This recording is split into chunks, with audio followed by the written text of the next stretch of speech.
নমস্কাৰ বন্ধুসকল স্বাগতম জনাইছো অন্য এটা গুৰুত্বপূৰ্ণ ভিডিঅ'লৈ আজি আমি আলোচনা কৰিম HS second year political science common 4 mark question answer for 2025 final হয় আজি আমি যি পলিটিকেল সায়েন্সৰ পাৰ্ট বি আছে অথবা খ শাখা আছে politics in India since independence স্বাধীনোত্তৰ ভাৰত ৰাজনীতি এই পাৰ্টটোৰ পৰা যিমানবোৰ ইম্পৰ্টেন্ট 4 নম্বৰীয়া প্ৰশ্নোত্তৰবোৰ আছে সকলোবোৰ আলোচনা কৰিম আৰু এই ভিডিঅ'টো ফৰ বোথ ইংলিছ এণ্ড এছামিছ মিডিয়ামৰ কাৰণে তো আশা কৰোঁ তোমালোকে ভিডিঅ'টো সম্পূৰ্ণ চাবা আৰু ইয়াৰ আগতে মই যি পাৰ্ট এ আছে পাৰ্ট এৰ 4 নম্বৰীয়া ভিডিঅ'টো বনাইছো তোমালোকে যদি চোৱা নাই ডেসক্ৰিপচনৰ লিংক থাকিব তোমালোকে ভিডিঅ'বোৰ চাব পাৰিবা যদি এতিয়ালৈ চেনেলটো সাবস্ক্ৰাইব কৰা নাই তেনে চেনেল হলে চেনেলটো সাবস্ক্ৰাইব কৰি লোৱা আৰম্ভ কৰো প্ৰথমতে কোৱেশ্চন নম্বৰ 1 টো চোৱা what was the electoral verdict of the fourth general election of 1967 discussed 1967 চনৰ চতুৰ্থ সাধাৰণ নিৰ্বাচনৰ ফলাফল কি আছিল আলোচনা কৰা এই কোৱেশ্চনটো অতি গুৰুত্বপূৰ্ণ কোৱেশ্চন কাৰণ 2015 2017 আৰু 2020 চনত আহি গৈছিল যি চতুৰ্থ সাধাৰণ নিৰ্বাচন আছিল তাৰ ফলাফলসমূহ কেনে ধৰণৰ আছিল তাৰে আমাৰ আলোচনা কৰিব দিছে উত্তৰটো চোৱা প্ৰথমটো চোৱা কি আছিল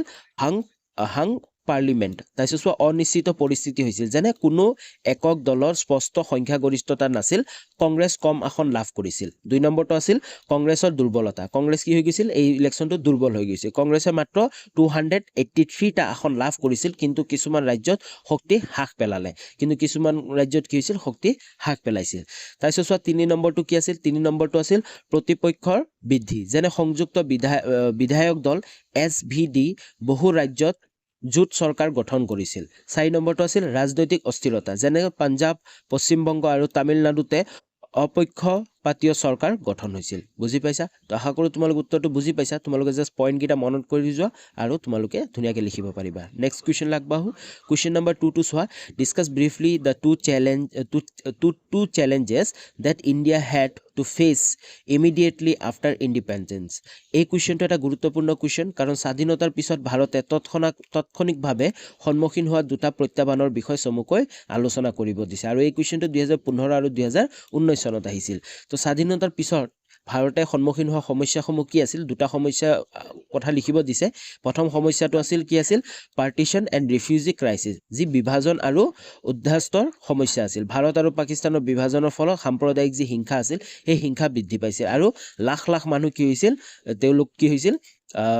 ক্ৰাইসিস হৈছিল হয় না ৰেফিউজি ক্ৰাইসিস অথবা উদ্ধাস্ত পৰিস্থিতি হৈছিল যেনে লাখ লাখ মানুহ পাকিস্তানৰ পৰা কি হৈছিল ভাৰতবৰ্ষলৈ আহিছিল ভাৰতবৰ্ষৰ পৰা লাখ লাখ মানুহ কি হৈছিল পাকিস্তানত গৈছিল আৰু এই সময়ত বহুতখিনি সমস্যা দেখা দিছিল নেক্সটটো চোৱা 2 নম্বৰটো কি আছিল 2 নম্বৰটো আছিল দেশী ৰাজ্যসমূহৰ একত্ৰীকৰণ হয়নে ভাৰত যদিও স্বাধীন হৈছিল কিন্তু বহুকিটা এনেকুৱা দেশী ৰাজ্য আছিল যিবোৰ দেশৰ ভিতৰত এনেকুৱা কিছুমান ৰাজ্যবোৰ আছিল যিবোৰ ৰাজ্য কি কৰিছিল কোনোবা এটা ৰজাই শাসন কৰি আছিল আৰু সেই ৰাজ্যবোৰ কি হৈছিল পিছত ভাৰতৰ সংযুক্ত হৈছিল মানে ভাৰতৰ লগত লগ হৈছিল তো ভাৰতবৰ্ষৰ এইটো এটা সমস্যা আছিল ভাৰতত 500ৰো অধিক দেশী ৰাজ্য আছিল যাক ভাৰতৰ লগত মিলোৱা এটা ডাঙৰ সমস্যা আছিল হায়দৰাবাদ জুনাগড় আদি ৰাজ্যসমূহ আৰম্ভণিতে ভাৰতত যোগদান কৰিবলৈ অনুষ্ঠিত আছিল আৰু যিবোৰ হায়দৰাবাদ বৰ্তমান সময় হায়দৰাবাদ জুনাগড় এইবোৰ ৰাজ্য কি আছিল যিবোৰ ৰজাই শাসন কৰি আছিল এইবোৰ প্ৰথমতে কি হৈছিল ভাৰতৰ লগত সংযোগ মানে লগ হ'ব বিচৰা নাছিল যিটো এটা ডাঙৰ সমস্যা আছিল বুজি পাইছা তো আশা কৰো তোমালোক উত্তৰটো বুজি পাইছা ভাৰতে স্বাধীনতাৰ পিছত তৎক্ষণাত যিবোৰ সমস্যা ভুগিছিল সেইবোৰ আছিল কি এই যোনটো বিভাজন হৈছিল আৰু কি হৈছিল ৰিফিউজি ক্ৰাইসিস হয়নে আৰু তাৰপিছত 2 নম্বৰটো লিখিবা যে দেশী ৰাজ্যসমূহৰ একত্ৰীকৰণ সেইটো এটা সমস্যা আছিল নেক্সট কোৱেশ্চন লাগবাহু কোৱেশ্চন নম্বৰ 3 টো চোৱা mention any 4 regional political parties of India ভাৰতৰ যিকোনো 4টা আঞ্চলিক ৰাজনৈতিক দলৰ নাম লিখা একেবাৰে সহজ 2015 আৰু 2017 চনত আহিছিল আৰু তোমালোকে মনত ৰাখিবা 4টা আঞ্চলিক দলৰ কথা লিখিব দিছে প্ৰথমটো হ'ব অসম গণ পৰিষদ AGP অসম গণ পৰিষদ আৰু বিজু জনতা দল BJD আৰু শিৱসেনা SS বুলি কোৱা হয় তেলেগু দেশম পাৰ্টি TDP বুলি কোৱা হয় ওকে তো এই 4টা তোমালোকে লিখিলে হৈ যাব ভাৰতৰ আঞ্চলিক ৰাজনৈতিক দল next question লাগবাহু question number 4 to soa do you think that social movement is important in India justify your answer ভাৰতত সামাজিক আন্দোলনৰ গুৰুত্ব আছে বুলি তুমি ভাবানে তোমাৰ উত্তৰটো যুক্তিযুক্ততা প্ৰদান কৰা এই কোৱেশ্চনটো এটা গুৰুত্বপূৰ্ণ কোৱেশ্চন কাৰণ 2015 2022 চনত আহিছিল যে ভাৰতত যে সামাজিক আন্দোলন তাৰ গুৰুত্ব আছে নে নাই তুমি ভাবানে নাই যে আছে নে নাই আৰু তোমাৰ যুক্তিযুক্ততা প্ৰদৰ্শন কৰা যদি আছে তেনেহলে তুমি যুক্তি দিব লাগিব আৰু যদি নাই তেনেহলে তুমি যুক্তি দিব লাগিব তো ইয়াৰ উত্তৰটো কি হ'ব ইয়েস আছে নোহোৱা নহয় আছে হয়নে তো ইয়াৰ যুক্তি যদি দিব লাগে প্ৰথমটো কি আছিল ব্ৰিংছ ছ'চিয়েল চেঞ্জ হয় সামাজিক পৰিৱৰ্তন আনে এই যে সামাজিক আন্দোলনবোৰ আছে এই সামাজিক আন্দোলনবোৰে কিন্তু কি আনে সামাজিক পৰিৱৰ্তন আনে যেনে বিভিন্ন ধৰণৰ সামাজিক আন্দোলনে কি জাতি বৈষম্য হয়নে তাৰপিছত অসমতা তাৰপিছত কি কয় পৰিৱেশ সংৰক্ষণৰ দৰে সমস্যা সমাধান কৰিছে হয়নে বিভিন্ন ধৰণৰ সামাজিক আন্দোলন হৈছিল যেনে চিপকো আন্দোলন নৰ্মদা বাচাও আন্দোলন তো সেইবোৰ আন্দোলনে কি সামাজিক পৰিৱৰ্তন আনিছিল আৰু 2 নম্বৰ আছিল কি প্ৰমোট ডেমক্ৰেসি গণতান্ত্ৰিক প্ৰসাৰ কৰে যেনে এই আন্দোলনসমূহে জনগণক মতামত প্ৰকাশৰ কি সুযোগ দি গণতন্ত্ৰ সুদৃঢ় কৰে আৰু 3 নম্বৰটো কি হ'ব 3 নম্বৰ হ'ব এম্পাৱাৰ্ছ দা মাৰ্জিনেলাইজড তাৰপিছত চোৱা বঞ্চিত লোকসকলক শক্তিশালী কৰে যিবোৰ সকল যেনেকৈ বঞ্চিত হৈ থাকে কিছুমান সুবিধাৰ পৰা যেনে দলিত অধিবাসী আৰু মহিলাসকলৰ নিজৰ অধিকাৰৰ বাবে সংগ্ৰাম কৰিবলৈ সহায় কৰে আৰু যিবোৰ ব্যক্তিসকল পিছ পৰি থাকে হয় না সেইবোৰ সকলে কি কৰে সংগ্ৰাম কৰিবলৈ তেওঁলোকক সুযোগ দিয়ে যাতে তেওঁলোকে বঞ্চিত হৈ নাথাকে কোনো এটা সমস্যা কোনো এটা মানে লাভৰ পৰা 4 নম্বৰটো আছিল ব্ৰিং পলিচি চেঞ্জ তাৰপিছত নীতি পৰিৱৰ্তন আনে এই সামাজিক যি আন্দোলনবোৰ আছে আন্দোলনবোৰে কিন্তু বিভিন্ন ধৰণৰ নীতি পৰিৱৰ্তন কৰি পেলাই যেনে শক্তিশালী সামাজিক আন্দোলনৰ ফলত বহু চৰকাৰী নীতি পৰিৱৰ্তন হৈছিল বৰ্তমানলৈকে বহু চৰকাৰী এনেকুৱা কিছুমান নীতি আছিল যিবোৰ সামাজিক যি আন্দোলনবোৰ আছিল আন্দোলনৰ ফলত কি হৈছে সেইবোৰ পৰিৱৰ্তন হৈছে চৰকাৰে চেঞ্জ কৰিবলৈ বাধ্য হৈ গৈছিল ওকে বুজি পাইছা তোমালোকে এই 4টা পইণ্ট লিখি ধুনীয়াকৈ অকমান বুজাই দিলে তোমালোকৰ এনসাৰটো কাৰেক্ট হৈ যাব নেক্সট কোৱেশ্চন আগবঢ়াৰ আগতে যদি এতিয়ালৈ চেনেলটো সাবস্ক্ৰাইব কৰা নাই তেনেহলে চেনেলটো সাবস্ক্ৰাইব কৰি লোৱা আৰু লগতে যি বেল আইকনটো আছে বেল আইকনটো প্ৰেছ কৰি অল কৰি ল'বা কাৰণ বহুকেইটা এক্সাম এতিয়াও বাকি আছে সেইবোৰ এক্সামৰ আগে ইম্পৰ্টেণ্ট কুৱেশ্চন এনসাৰবোৰ এই চেনেলটো তোমালোকে পাই যাবা আৰু ডেছক্ৰিপশ্যনত টেলিগ্ৰাম চেনেলৰ লিংক আছে তোমালোকে টেলিগ্ৰাম চেনেলটো জয়েন হৈ ল'বা তাৰ পৰা তোমালোকে পিডিএফ সমূহ ডাউনলোড কৰিব পাৰিবা বৰ্তমান যোনটো ব্যৱহাৰ কৰি আছো পিডিএফ এই পিডিএফটো মই টেলিগ্ৰাম চেনেলত দি দিম তোমালোকে তাৰ পৰা ডাউনলোড কৰি ল'ব পাৰিবা নেক্সট কুৱেশ্চন আগবাঢ়ো কুৱেশ্চন নম্বৰ 5 টো চোৱা why did India adopt policy of non alignment discuss ভাৰতে কিয় গোষ্ঠী নিৰপেক্ষ নীতি গ্ৰহণ কৰিছিল আলোচনা কৰা 2016 2019 আৰু 2022 চনত আহিছিল হয় যি নন এলাইনমেন্ট মুভমেন্ট আছিল অথবা নীতিটো আছিল গোষ্ঠী নিৰপেক্ষ ভাৰতে কিয় এটো কি কৈছে গ্ৰহণ কৰিছিল আলোচনা কৰিব যে কিয় কাৰণ ভাৰতৰ বহুখিনি লাভ হৈছে এই গোষ্ঠী নিৰপেক্ষ এই নন এলাইনমেন্ট এই নীতিটোৰ কাৰণে বৰ্তমানলৈকে ভাৰতে বহুখিনি লাভ মানে পাই আছে হয়নে কেনেকৈ পাইছে তোমালোক উত্তৰটো চোৱা যেনে কি সাৰ্বভৌম ৰক্ষা যে ভাৰতে নিজস্ব বৈদেশিক নীতি বজাই ৰাখিব বিচাৰিছিল 1 নম্বৰ 2 নম্বৰ হ'ল শান্তিপূৰ্ণ সহ অস্তিত্ব যেনে বিশ্ব শান্তি ৰক্ষা আৰু ঠাণ্ডা যুদ্ধৰ সংঘাত এৰাৰ উদ্দেশ্য আছিল হয় না ভাৰতে কি বিচাৰিছে ভাৰতে তেতিয়া নতুনকৈ কি হৈছিল স্বাধীন হৈছিল সেই সময়তে যে কোল্ড ওয়াৰ চলি আছিল দুটা মহাশক্তিৰ মাজত সেই শক্তিৰ মাজত যাব বিচৰা নাছিল কাৰণ যদি ভাৰতে হয় যদি আমেৰিকাৰ ফালে গ'ল হয় তেনেহলে কি USSR হয় সোভিয়েট ইউনিয়নে ভাৰতক আক্ৰমণ কৰিলে হয় যদি ভাৰতে USSRক সাপোৰ্ট কৰিলে হয় তেতিয়া আমেৰিকাই ভাৰতক কি কৰিলে আক্ৰমণ কৰিলে আৰু তেতিয়া সেই সময়ত কি ভাৰতৰ তাত টকা পইচাও নাছিল হয় না নতুনকৈ দেশটো জাস্ট গঠন হৈছিল তো সেই সময়ত ভাৰতে কি কৰিছিল যে আমি কাৰো পক্ষ নলওঁ আমি নিউট্ৰেল থাকিম হয়নে আৰু আমি শান্তি বিচাৰো এই যোনটো তেওঁলোকৰ নীতি আছিল জৱাহৰলাল নেহৰুৰ নেতৃত্বত তাৰ পৰাই কি হৈছে এই গোষ্ঠী নিৰপেক্ষ নীতিটো ভাৰতে তাৰ কাৰণে গ্ৰহণ কৰিছিল বুজি পাইছা আৰু 3 নম্বৰটো আছিল ইকনমিক ডেভেলপমেন্ট হয় যে আৰ্থ সামাজিক উন্নয়ন যদি ভাৰতে কি কৰিছিল কোনো দেশক সাপোৰ্ট কৰা নাছিল তাৰ পিছত কিন্তু কি হয় US আৰু USSR দুয়ো দেশৰ পৰা সহায় বিচাৰিব পাৰিছে তাৰপিছত কিন্তু ভাৰতে কি কৰিছিল যেহেতু কাৰো পক্ষত নাছিল ন তো তেওঁ কি কৰিছিল US ৰ পৰাও কি কৈছে সহায় বিচাৰিছিল আৰু USSR ৰ পৰাও সহায় বিচাৰি সহায় পাইছিল বুজি পাইছা তো নিউট্ৰেল ফেজত আছিল তো তাৰ কাৰণে বহুখিনি লাভজনক হৈছে ভাৰতৰ কাৰণে নেক্সট 4 নম্বৰটো আছিল কি support for anti colonial movement যি ঔপনিবেশিকতা বিৰুদ্ধে সমৰ্থন কৰিছিল যেনে ভাৰতে নতুন স্বাধীন দেশসমূহক সহায় কৰিছিল যেহেতু ভাৰত অলৰেডি স্বাধীন হৈছিলহে তেতিয়া আৰু যিবোৰ দেশত কি হৈছিল ব্ৰিটিছ চৰকাৰে হয় কৰি আছিল ৰাজত্ব কৰি আছিল সেইবোৰ দেশ স্বাধীন হোৱাৰ কাৰণে ভাৰতে কি কৰিছিল সহায় কৰিছিল ওকে তো এইকেইটাই কাৰণ আছিল ভাৰতে এই যি নাম আছিল অথবা গোষ্ঠী নিৰপেক্ষ নীতি গ্ৰহণ কৰা বুজি পাইছা আশা কৰোঁ তোমালোক উত্তৰটো বুজি পাইছা তোমালোকে জাস্ট বুজি লোৱা তোমালোকে কমেন্ট কৰি জনাব পাৰা যে বুজি পাইছা নে নাই নেক্সট কুৱেশ্চন আগবাঢ়ো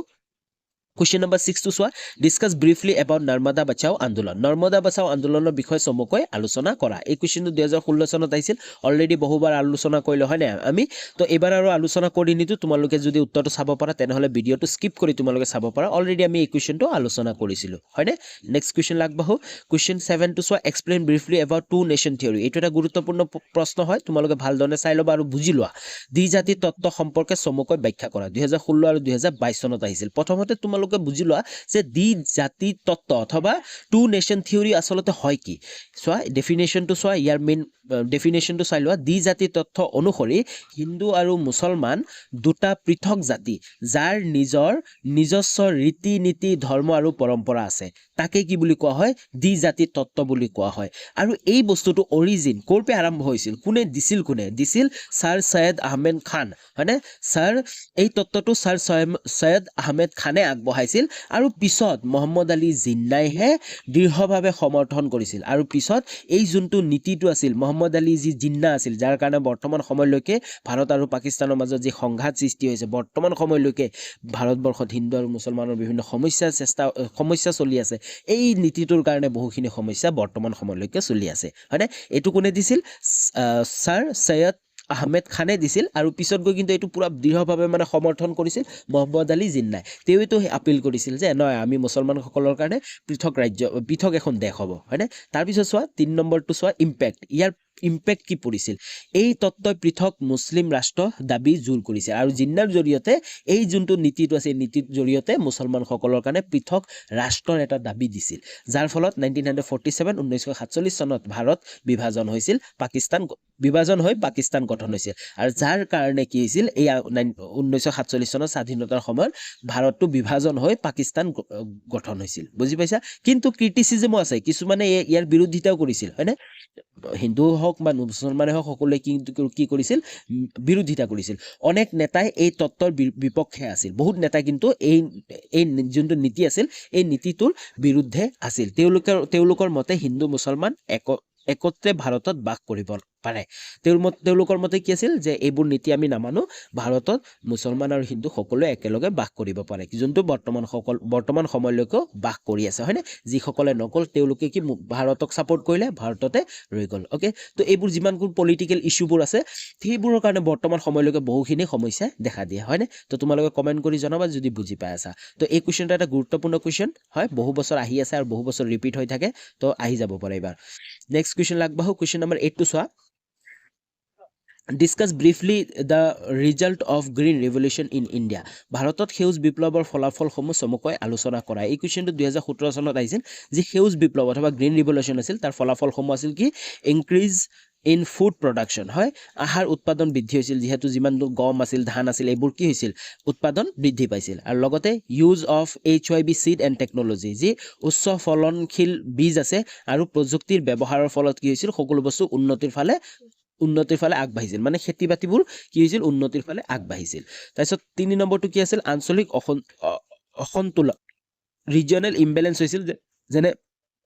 মূলত পাঞ্জাব হাৰিয়ানাৰ লগতে পশ্চিম আৰু উত্তৰ প্ৰদেশ লাভজনক হৈছিল হয়নে বৰ্তমান সময়লৈকে আমি দেখা পাওঁ যি পাঞ্জাব হাৰিয়ানা পশ্চিমবংগ উত্তৰ প্ৰদেশ তাৰ যিবোৰ কৃষকবোৰ আছে সেইবোৰ কৃষক কি ধনী কৃষক বুলি কোৱা হয় তেওঁলোকৰ মাটি বহুখিনি থাকে হয়নে তো তেওঁলোকৰ এই যিবোৰ তেওঁলোকৰ কি হৈছে বেছিকৈ লাভজনক হৈছিল এইবোৰ মানে ৰাজ্যৰ খেতিয়কবোৰ লাভজনক হৈছিল 4 নম্বৰটো আছিল কি এনভাইৰনমেণ্টেল ইস্যু যেনে পৰিৱেশগত সমস্যা আছিল যেনে অধিক সাৰ কীটনাশক ব্যৱহাৰ আৰু দুৰ্ভস্ত পানীৰ শোষণ বৃদ্ধি পাইছিল ওকে আশা কৰোঁ তোমালোক উত্তৰটো বুজি পাইছা Next question লাগবাহু question number 9 to চোৱা do you think that anti-Iraq movement is a women movement justify your answer 2017 চনত আহিছিল কৈছে যে মাদক দ্ৰব্য বিৰোধী আন্দোলনটোক নাৰী আন্দোলন বুলি তুমি ভাবা নেকি তোমাৰ উত্তৰটো যুক্তিযুক্ততা দিয়া যি এইটো এন্টি এৰেক মুভমেন্ট অথবা মাদক দ্ৰব্য বিৰোধী আন্দোলনটো সেইটো নাৰী বিৰোধী নহয় নাৰী আন্দোলন বুলিও কোৱা হয় নেকি তুমি ভাবা নাই ইয়েছ কোৱা হয় যি মাদক দ্ৰব্য বিৰোধী আন্দোলনটো আছিল তাক আমি নাৰী আন্দোলন বুলিও ক'ব পাৰো কিয় ক'ব পাৰো চোৱা নাৰী নেতৃত্বত আৰু এই যিটো আন্দোলনটো আছিল এই আন্দোলনটো প্ৰধানকৈ নাৰীয়ে অংশ লৈছিল মানে মহিলাসকলে অংশ লৈছিল তাৰপিছত 2 নম্বৰটো চোৱা পৰিয়ালৰ প্ৰভাৱ যেনে মাদক আসক্তিৰ ফলত গৃহহিংসা আৰু অৰ্থনৈতিক কষ্ট বৃদ্ধি পাইছিল যাৰ কাৰণে কি হৈছিল নাৰীসকলে এই আন্দোলনটো কৰিবলৈ বাধ্য হৈছিল বুজি পাইছা নেক্সট 3 নম্বৰটো চোৱা কি হৈছে ভূমিস্খলন পৰ্যায়ৰ সংগঠিত প্ৰচেষ্টা যেনে গ্ৰাম্য এলেকাৰ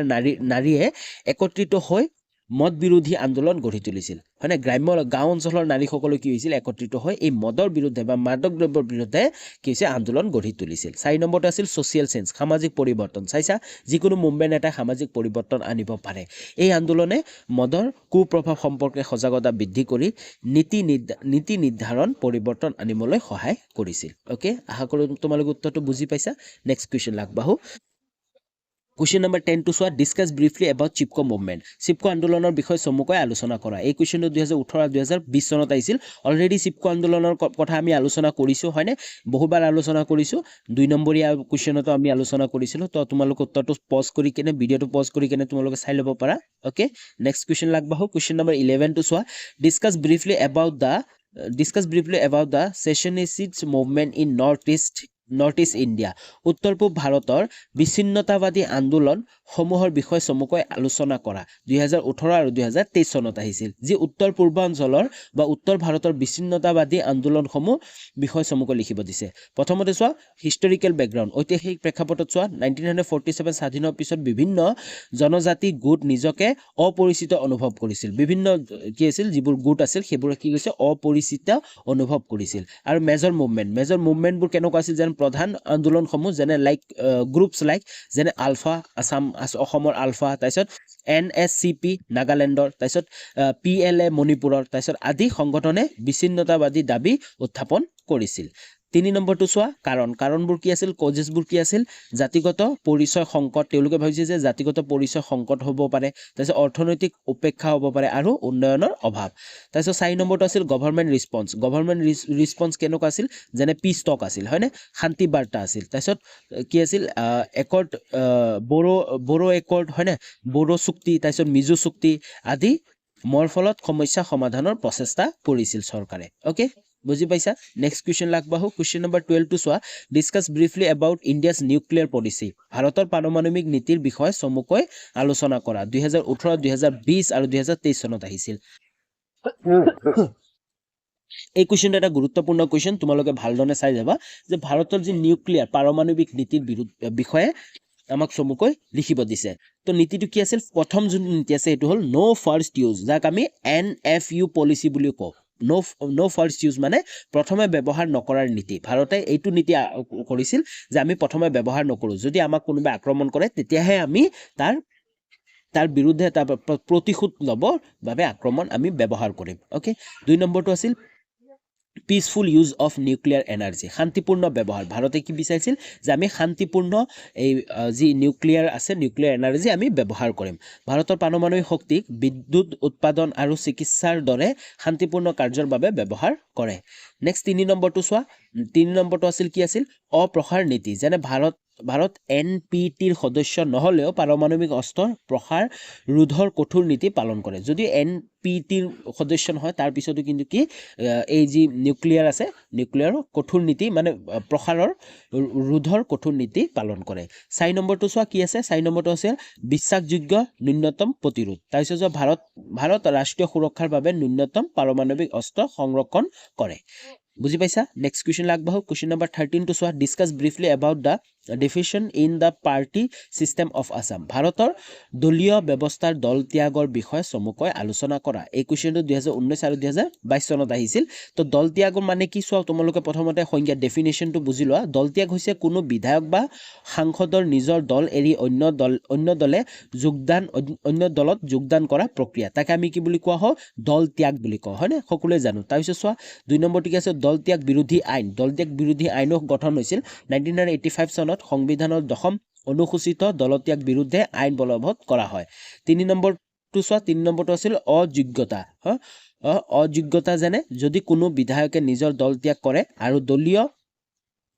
দলীয় যোনটো নীতি আছে সেইটো উলংঘন কৰে তেওঁ অযোগ্য ঘোষণা হ'ব পাৰে তাৰপিছত 4 নম্বৰটো আছিল কি আছে ব্যতিক্ৰম যে যদি কোনো দলৰ 2-3 অংশৰ সদস্য অন্য দলে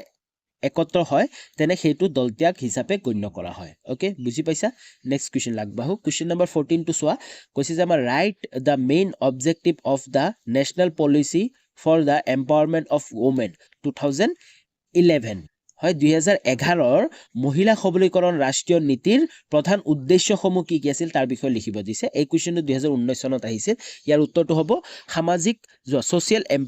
এম্পাৱাৰমেণ্ট হয় নে সামাজিক সবলীকৰণ যে শিক্ষা স্বাস্থ্য আৰু সজাগতাৰ জৰিয়তে মহিলা সামাজিক উন্নয়ন নিশ্চিত কৰা তো সেইটো আছিল কি প্ৰধান কাৰণ আছিল হয় না প্ৰধান নীতি আছিল তাৰপিছত 2 নম্বৰ নীতিটো কি আছিল আৰ্থিক সবলীকৰণ হয় ইকনমিক এম্পাৱাৰমেণ্ট মহিলাসকলক যেনে ব্যৱসায় উপাৰ্জন আৰু সম্পদৰ সমান অধিকাৰ প্ৰদান কৰা মহিলাসকলকো কি ব্যৱসায় কৰিবলৈ উপাৰ্জন কৰিবলৈ অথবা সম্পদৰ সমান অধিকাৰ প্ৰদান কৰা নেক্সট 3 নম্বৰটো কি আছিল আইনী সুৰক্ষা যেনে মহিলাৰ অধিকাৰ সুৰক্ষা আৰু ন্যায়ৰ বাবে আইন শক্তিশালী কৰা তো 4 নম্বৰটো আছিল ৰাজনৈতিক অংশগ্ৰহণ যেনে চৰকাৰী সিদ্ধান্ত গ্ৰহণত মহিলাৰ ভূমিকা বৃদ্ধি কৰা যেনেকৈ বিভিন্ন ধৰণৰ যোনটো পলিটিকেল পাৰ্টিচিপেশ্যনবোৰ আছিল অংশগ্ৰহণবোৰ আছিল তাতো কি হৈছে চৰকাৰী সিদ্ধান্ত মহিলাৰ কি কৰে ভূমিকা বৃদ্ধি কৰা ওকে বুজি পাইছা নেক্সট কুৱেশ্যন লাগবাহু কুৱেশ্যন নম্বৰ 15 টো চোৱা discuss briefly the main features of coalition government in India ভাৰতৰ মৰ্চা চৰকাৰৰ প্ৰধান বৈশিষ্ট্যসমূহ চমুকৈ আলোচনা কৰা এই কুৱেশ্যনটো 2020 আৰু 2023 চনত আহিছে মৰ্চা চৰকাৰ তোমালোকে মানে গম পাইছা মৰ্চা চৰকাৰ যেতিয়া 15টা